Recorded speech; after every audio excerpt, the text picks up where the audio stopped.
Welcome to the deep dive. So we're jumping straight into a product that's been making some pretty big claims online. It's called the Lux Blaze Lighter. Mm, And it's pitched as this next generation military grade plasma lighter.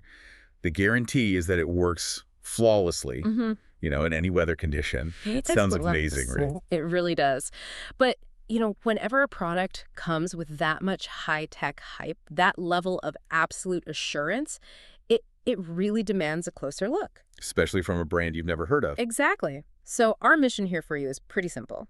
We're going to break down the source material we found and try to figure out if this Lux Blaze lighter is legit or if it's just, well, a very convincing scam. Okay, let's unpack this. We've got a few key warning signs identified in the review. Let's start right where a customer the visuals. Yeah, and what's fascinating here is how quickly the red flags start piling up just from the marketing. The product images on the website, they immediately set off an alarm. They just looked off. Yeah, Many of them look like they were copied or just pulled from random stock photo sites online. which is a huge transparency issue if you can't show real photos of the thing you're actually selling.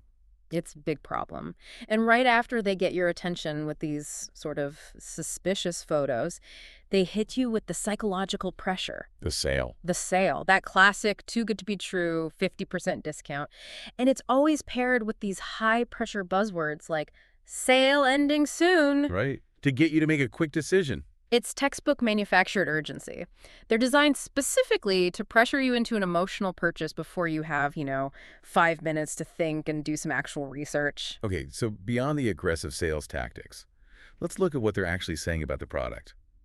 They use all this appealing language. Multiple usage, weatherproof design. Oh yeah, extreme heat resistance. Exactly, but isn't that just marketing copy? I mean, isn't it supposed to be a little over the top? That's a great question. And yes, but here's the difference. What's missing is the objective data. Despite all those big, bold words, the company gives you zero proper technical specs. So no actual numbers. No numbers. We don't know the battery capacity, the temperature it can resist, any real measurable metric. It just feels like generic advertising fluff that you can't possibly verify. And that lack of transparency, it seems to go way beyond just the product specs.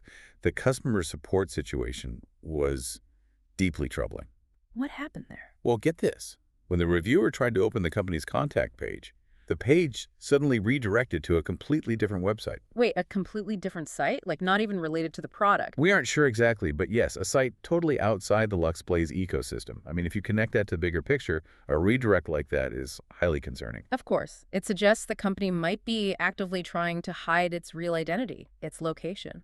A legitimate brand would never, ever need to do that. And that brings us to maybe the most critical point. The reviews. Ah, yes. The social proof.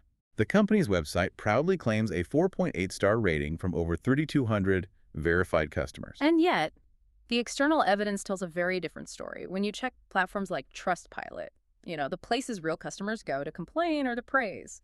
There was nothing.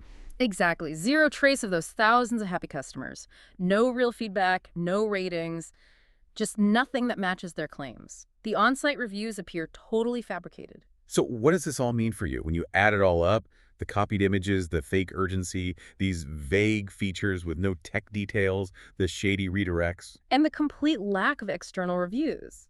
The source material overwhelmingly suggests the Lux Blaze Lighter is, well, it's just not trustworthy, and it is very unlikely to deliver on any of those military-grade promises. It really makes you wonder how often easily searchable facts, like checking Trustpilot, are just ignored because someone sees an exciting discount. That's the core of it. The real cost isn't just the money you might lose. It's that this whole template of deception has become so normal online. What's the takeaway? I guess the final thought for you to mull over is this. If you see even 2 of these red flags on a site, what should your mental threshold be? What makes you close that tab versus clicking buy now? It's something to think about before your next impulse purchase.